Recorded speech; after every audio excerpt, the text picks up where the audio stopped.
Question you want to ask with regard to the Paris Agreement is it compatible with the long-term goal, which is to keep temperatures well below 2 degrees? And if we want to be on those kinds of emissions trajectories globally, then that means a really strong effort for just about everyone. Hello and welcome to Energy Unplugged by Aurora. This podcast features various experts from Aurora having in-depth conversations with key industry leaders, policymakers and academics from all over the world. It explores the hottest topics across the energy market and gives a unique perspective on major energy issues. Welcome to Energy Unplugged. I'm James Haar, the research lead in Aurora's Australian office. We're delighted today to be joined by Professor Frank Jotzo from the Australian National University. Frank is one of those people whose introduction alone could be a podcast episode. He's a professor of environmental economics at the ANU's Crawford School of Public Policy. He's the inaugural director at the Centre for Climate Economics and Policy, and he's head of energy at the ANU Institute for Climate, Energy and Disaster Solutions. Frank's been a lead author of the IPCC's 5th and 6th assessment reports, and is the co-editor-in-chief of the journal Climate Policy. He's advised both the Australian and Indonesian governments and contributed to the Garnaut Climate Change review. Frank, welcome to Energy Unplugged. Thank you very much for having me. Look forward to the conversation. We're also joined today by Hugo Batten, Managing Director of APAC at Aurora, and a familiar voice to many of our regular podcast listeners. Thanks, James. Frank, a few months ago, we had a federal election in Australia where climate change featured prominently. The Australian Labor Party won an outright majority in the lower house, and they're committed to NetZero by 2050 with an interim target of reducing emissions by 43% from 2005 levels by the end of this decade. How do you see these commitments squaring with the goals of the Paris Agreement? Yes, and that's been a very big question, of course, in Australia, including in the lead up to that election. 43% reduction 2005 to 2030 is actually not terribly hard for Australia to achieve, principally because a lot of progress was made in the years after 2005. For about 8 or 10 years, we've seen emissions from land use change and forestry decline quite significantly. And that has resulted in quite a substantial reduction in emissions back in that time.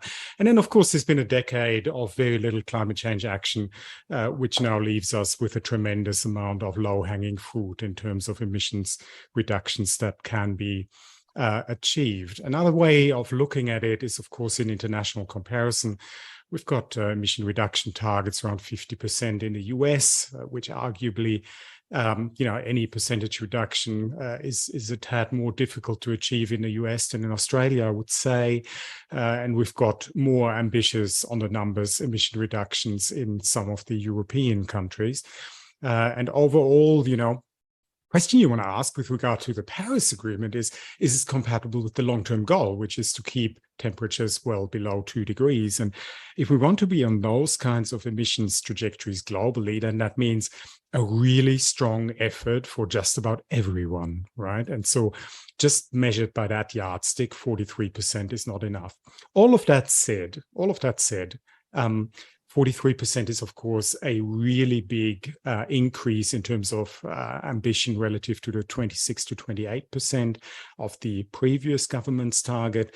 And that will be noted internationally, and it's the right step to take, of course. And importantly, the climate change bills before the Australian Parliament now, they are designed for a ratcheting up of that ambition. And so we would expect that at some stage, a stronger target than the 43% will be adopted for 2030.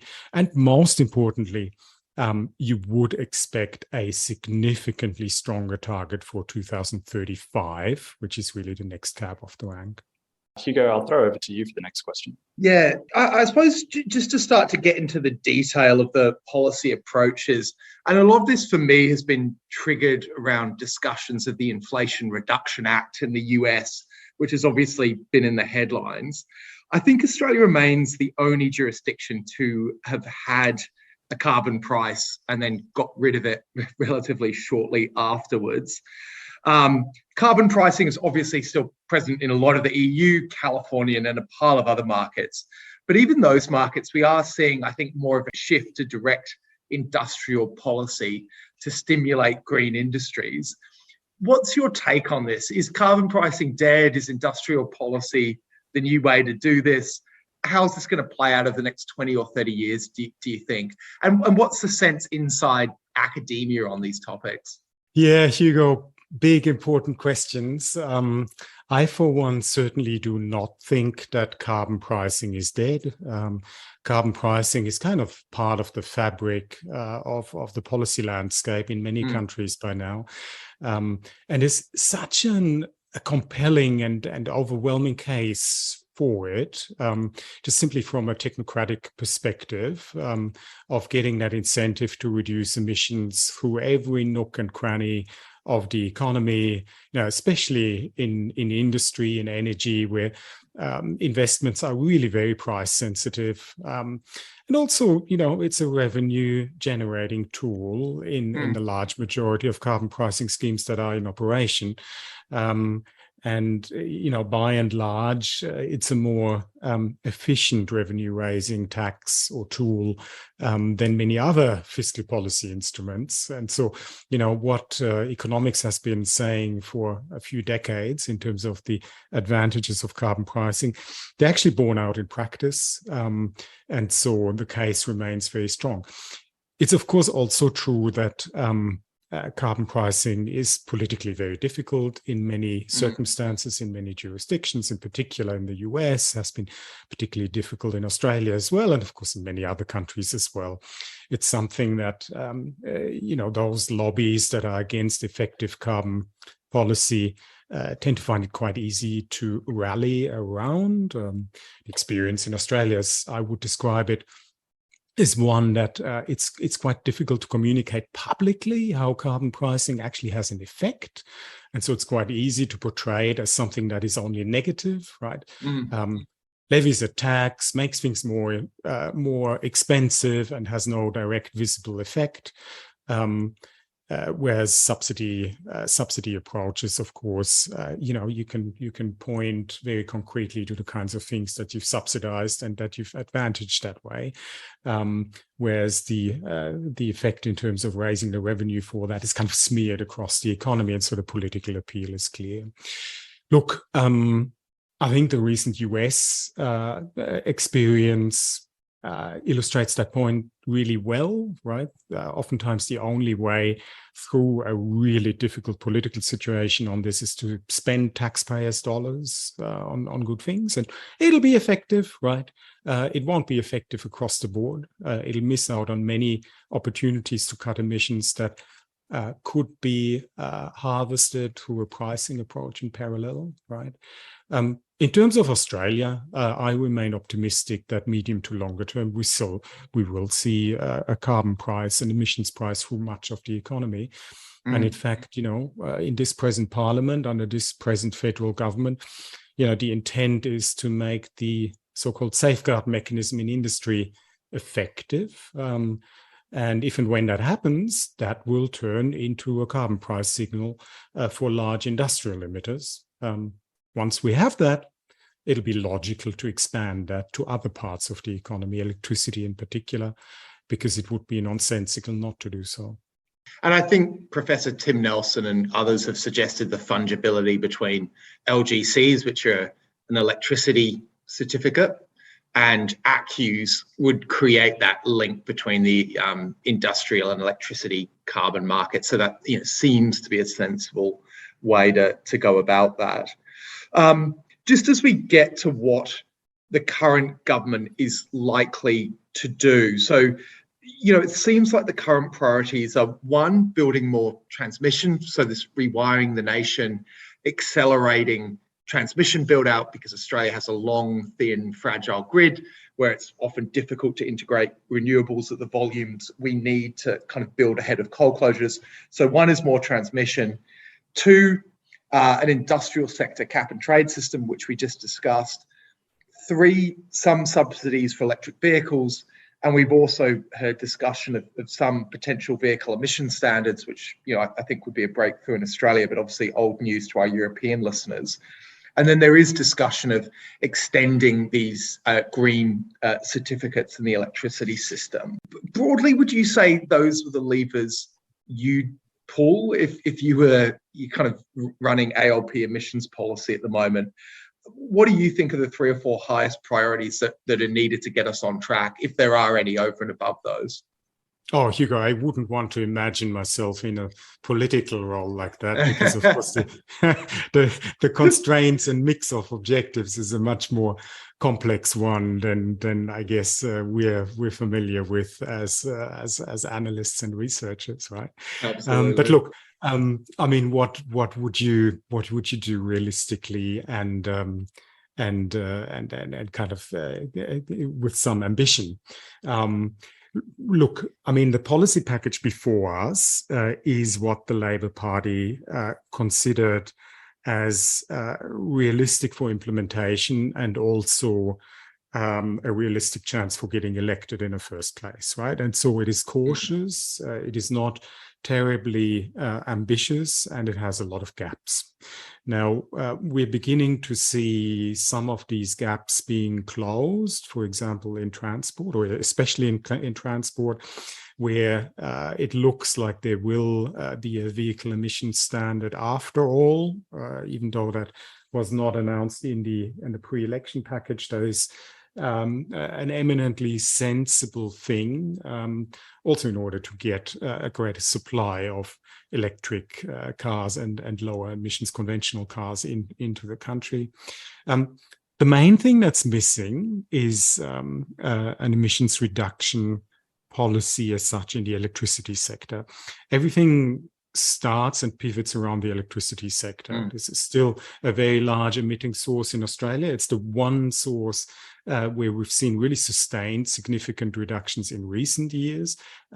This must be maintained, and it can be accelerated. And it's super important because, of course, the electricity sector, near zero carbon electricity supply is what enables us down the track to decarbonize the other sectors through electrification with low or zero carbon electricity. So it really pivots there. So, you know, what's missing in the mix is a price signal on carbon emissions and electricity, right? And so, of course, you know, we used to have that 2012 to 14 with the carbon pricing mechanism. We were on the road to that with the NEG under the Turnbull government. And, you know, this is a tentative signs that maybe the journey is going once again in that direction. And it should. This will accelerate that transition. It will give the generators, renewable energy generators, somewhat greater confidence about future revenue potential. And very importantly, it will accelerate that transition away from coal-fired power. We need that transition to happen. It is happening, but it is happening in a very unpredictable way. And I put on the menu of things that are quite desperately needed a more comprehensive policy approach towards the closure of coal-fired power stations. We need predictability. We need acceleration rather than deceleration of that process. And we need to be able to have those closures happening in a way that doesn't imply nasty surprises for the electricity market with sudden closures, and that make those closures as palatable as possible also for regional economies and local communities.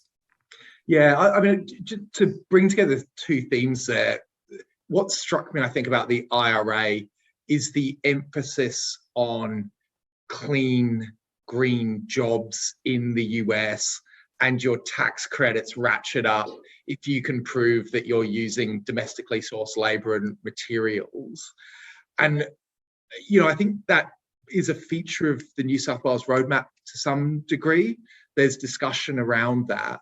But Australia hasn't started to grapple with that yet, I think, in quite the same way, nor have we started to think in a systematic way about how we do provide, you know, economic justice, energy justice to communities who are going to be hit hard as particularly coal plants and coal mines, you know, reduce over time. You've written about that extensively. Did that strike you around the IRA and the absence of that kind of policy in Australia, even from a Labor government at the moment? I think you're right, Hugo. We haven't really grappled politically with the question of low carbon policy as industry policy in Australia as much as many other countries have.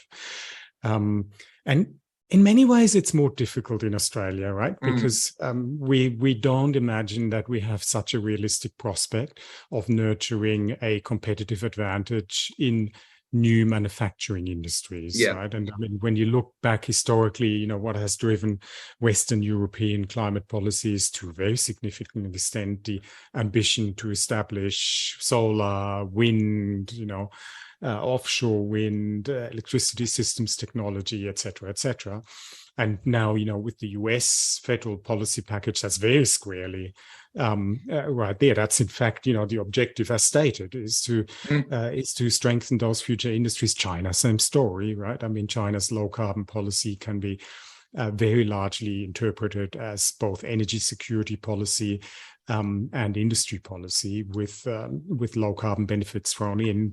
It's more difficult to see that in Australia, and so consequently we're having a slightly harder time with that.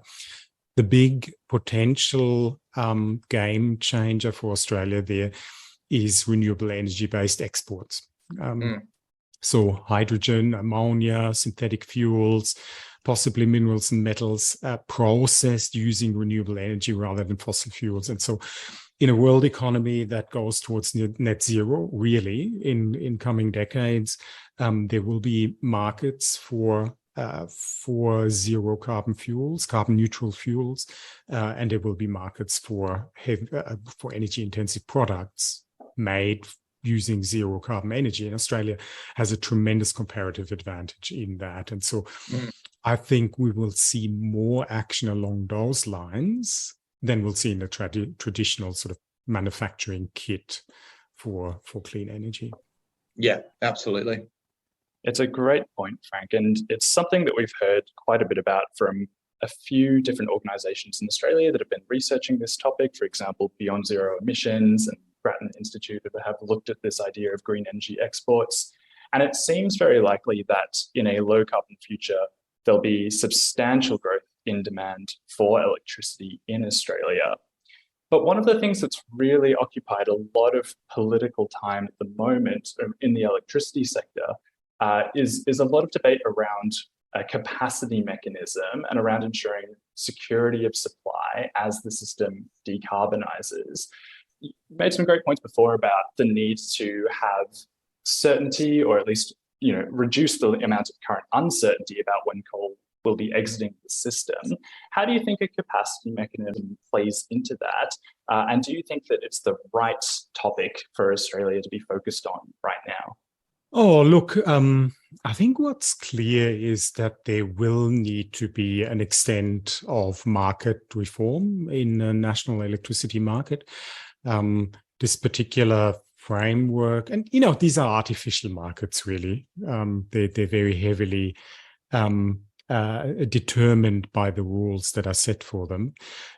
So when we think back how the national electricity market was conceived and designed, it was designed for the efficient operation of a fleet of fossil fuel generators, right? It wasn't even so much designed for the efficient investment decisions in new generating capacity, because, you know, by the time it came into effect, the majority of the large generation assets were already in existence, right? And so very much focused towards efficient operation. Of course, what you need for efficient operation of a renewable energy heavy grid is a little different from what you need for the fossil fuel fleet.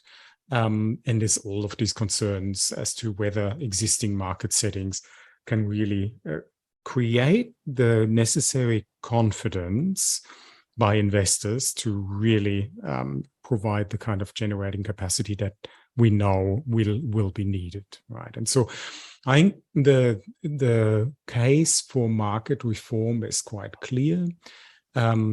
Should it be a capacity market? Well, that's an open question. But perhaps the even bigger question is, how is a capacity market defined? Right? Because we use the shorthand capacity market, but what we really mean is a market that would reward certain features of generation assets, right? So dispatchability, quite possibly locationally differentiated payments depending on where you need that dispatchability, right? And so you can really turn a capacity market into just about anything you might want through eligibility criteria and other aspects of how you define the market. And so, something in that direction will probably be useful. It's important, I would say, for capacity market not to be designed in a way that it delays the transition away from coal in particular, in a way that it does not give a relative advantage to gas as firming energy relative to storage. In fact, you might focus the capacity market on storage altogether. Right? That would be one way of cutting that cloth. It's essentially the New South Wales roadmap, right? They said it's the capacity payments are limited to 8-hour storage assets, essentially. So there's a clear precedent even within Australia for that. Yeah, precisely. And if you do that, then what do you have? Can you call that a capacity market? Well, it's a storage support mechanism, right? And it's clear we need more transmission, right? And it's clear we need more storage, and it's not clear that the market under present energy only market settings will really provide for sufficient amounts of storage, right? We've already got very direct government intervention in terms of Snowy 2, right? And so, perhaps more, relatively direct intervention will be needed down the track to get more storage in the system at a more disaggregated, smaller scale, local, regional level. It's quite possible. It's different ways of achieving that. It's worth noting we're recording this on the 22nd of August, and one of the headlines in this morning's national paper was that Snowy Hydro apparently is 2.2 billion over budget. So I think initially estimated at something like 1.5 billion and now coming in closer to 10 when you look at the associated transmission. So, a project of national importance according to the previous government, but also the risks, I suppose, of direct government intervention into energy markets as well. Oh, and Snowy 2 was always, running massive risks in terms of time and cost overruns. I mean, I'm not sure how many people are truly surprised by the budget overruns. It is a massive project in very difficult circumstances, and many have voiced the view that it might not have been, the preferred option if you had really looked at the costs, benefits, and risks involved, but I guess it was what was seen as feasible, including politically at the time. And so, given that there's a likelihood that governments may continue to intervene in these markets to pick their favourite technologies, whether that's storage through the New South Wales government's LTESA agreements, or the 12 gigawatts of renewables that New South Wales wants to bring in, or even the Victorian government's offshore wind targets. How should governments be thinking about delivering value for money if they're going to go down the path of choosing their preferred technologies instead of having some sort of market mechanism that would try and deliver an efficient, low-cost outcome? Yeah, James, there's degrees in which you can achieve that efficiency, isn't there? And so the interventions more recently by state governments are typically done in a manner so that economic efficiency is certainly a consideration in terms of contracts for difference in particular, right? Achieve the lowest cost fulfillment of a given target, that kind of thing. And that has, of course, taken things in the right direction compared to more discrete interventions. A very important lesson from the past there is that governments should avoid overpaying for these kinds of targets. It used to be we had these feed-in tariffs, including for rooftop solar, that were priced well above what was required, right? And so these kinds of mistakes are not really being replicated anymore. In terms of state-based actions, so we've had many years of a lack of effective coordination between states, also because really, in one form or another, I think it's fair to say the federal government really didn't provide that coordinating function in the electricity system. Maybe that's going to change somewhat for the better now. It's quite possible. But, on the other hand, of course, it's quite clear why states are keen to act for themselves, right? Because energy security, right? If to the extent that there are worries about future energy security, it's really mostly the state governments on the line forward. Local jobs, local investment promotion, all of these things states are interested in. In all of that, I think the point that we should really continually make is that coordination between the states is really, really important, in particular between Victoria, New South Wales and Queensland, right? Where you've got the coal-fired power about to be shut down and therefore very great additional needs for renewables. And if they each just cook their own broth without looking across the border, then there's every risk there of inefficiencies to creep in. So more coordination, really highly desirable, even if states continue to do their own thing to a degree. Yeah, very tangibly. I think this will manifest itself most when we're doing analysis of interstate transmission. Because if each state is solving for its own emissions and its own security of supply across a number of weather years or whatever the scenarios are, it's then very difficult for any piece of transmission to stack up on a cost-benefit basis, because essentially each state is oversupplied and doesn't need the transmission. So that is one. I think kind of like everyone wants more transmission as long as it's cost efficient. But it's difficult to make that case stack up if there is not more coordination. So I think it's a terrific point, Frank. You guys are much closer to the numbers on all of this, of course. So people should listen to your advice.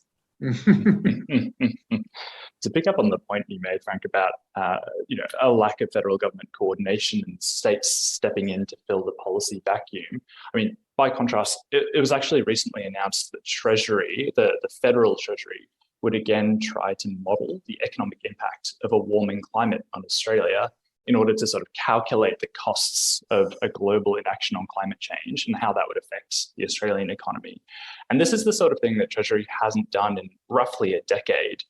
Do you think that this sort of modelling and sort of leadership from federal government will help to improve debate in Australia? And what are the sort of decisions that this modelling might practically inform? Yeah, look, I mean, the fact that this kind of modeling has not really been done by the federal bureaucracy tells you something about the lack of political interest over the last decade. And it's, of course, important for our federal government institutions to have that capability. I'm not sure that really, the narrow purpose of calculating the possible future cost of climate inaction for Australia these days is the thing that is of most importance. I think what is tremendously important is to understand the economic consequences of different climate change scenarios, right? So we know that climate change is already happening. We know that it will intensify. And we know that there are different trajectories into the medium to longer term future that depend on global emissions, right? And so the crucial thing here is, and I don't know exactly what Treasury's plans are there for the modeling, but I would say the crucial thing is to really develop our understanding about what are possible outcomes for the Australian economy, and not for Australian future GDP or some such, aggregate measure. That's not really the point. The point is, what do we have to reckon with in terms of specific impacts on agriculture production and trade? In terms of the expenditure required for disaster remediation and disaster preparedness, right?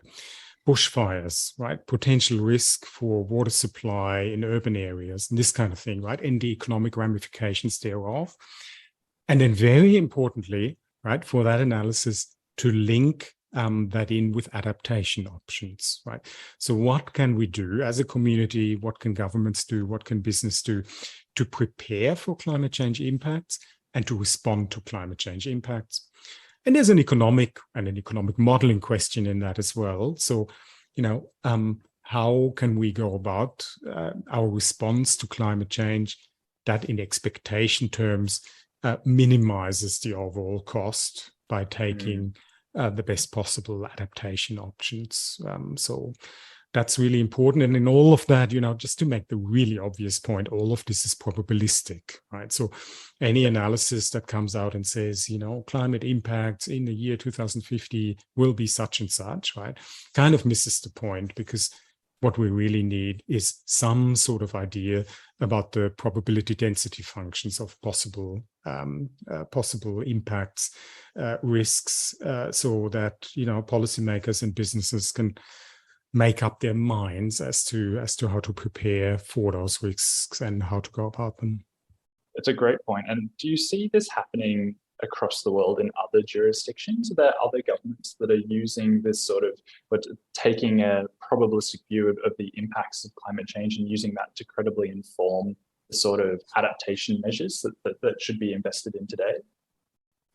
Probably not as much as you might think or hope, actually. The modeling capacity and capability at this point in time in Western Europe and US, Canada in particular, I think is probably on average a tad better developed than in Australia as a result of greater policy attention to the issues. But I don't really see a strong emphasis on probabilistic approaches, right? It's something that political decision makers in particular tend to have some difficulty with, right? Because the minister will always ask, for the best number available, right?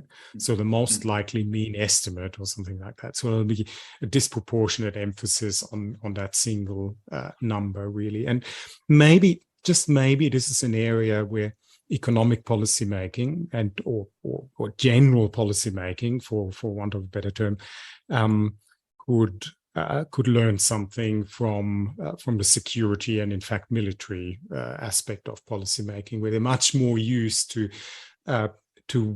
working in terms of threats and risks and probabilistic assessments. While we're talking, broadly about the development of modelling, I want to turn to your career a little bit. You've been a kind of very public voice on climate and energy issues, particularly in Australia. How do you think about the role of the academic in the energy transition, both, I suppose, when and where to contribute publicly, but also very tangibly, how do you prioritize the papers you focus on? When you map out the year ahead of you, what kind of motivates you to pursue particular topics and those types of things? Thank you very much, Hugo. Look, as academics, we have a tremendous privilege to set our own agendas to a very large extent. And I certainly feel that with that privilege comes an obligation to aim for positive impact.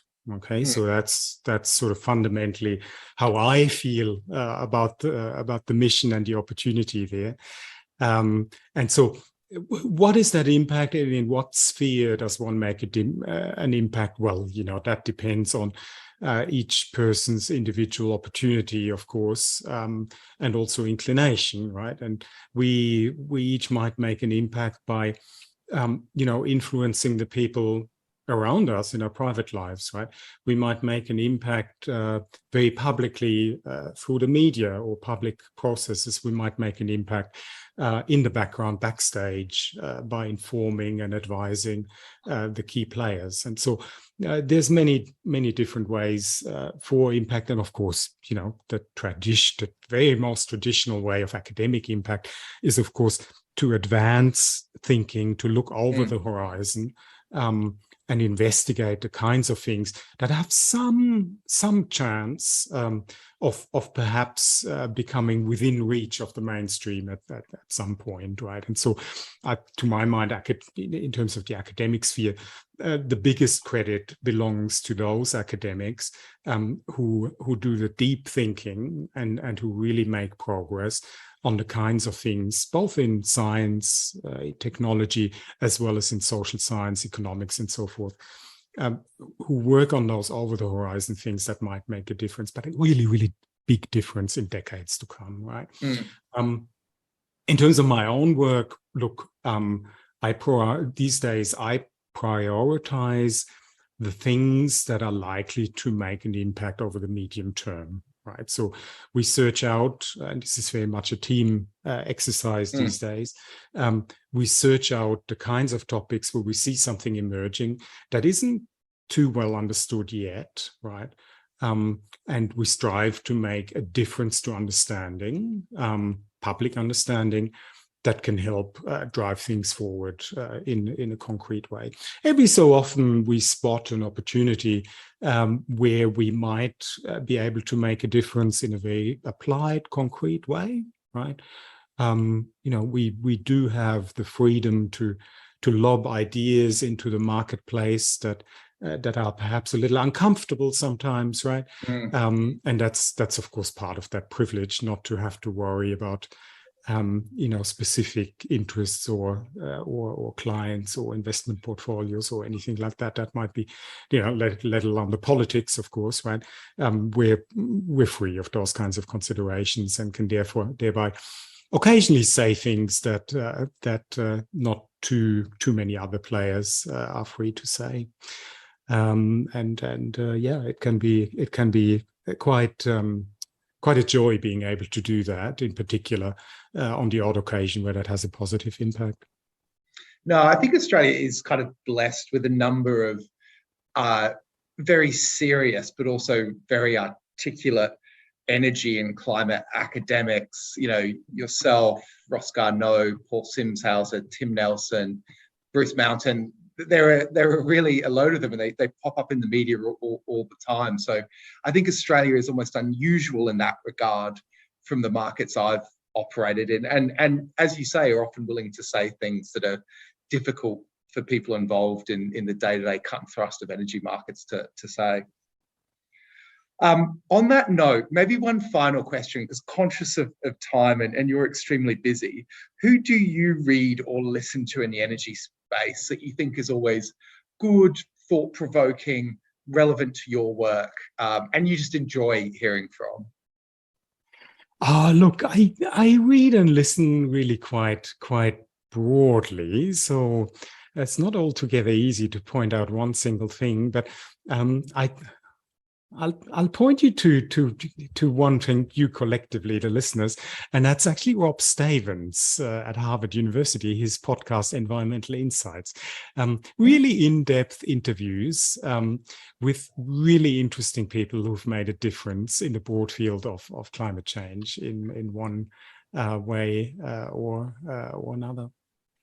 I love my energy and climate podcast, but it's a bit like buying The Economist each week. I don't get through last week's podcast before they start being replaced by the next week's, but I'll definitely add that to my list. Thank you very much for the recommendation. On that note, I might wrap things up there. Frank, thank you enormously for speaking with us today. It's been a terrific discussion, and we are very, very appreciative. Thanks very much, Hugo. Thanks very much, James. It's been a privilege for me. That was James Ha, Research Lead in Aurora's Australian office, and Aurora's Managing Director for APAC, Hugo Batten, talking to Professor Frank Jotzo from the Australian National University. Do keep an eye on our podcast feed for more in-depth conversations with senior members of the energy industry. The best way to do this is to subscribe on whatever platform you use. Thanks for listening, and goodbye.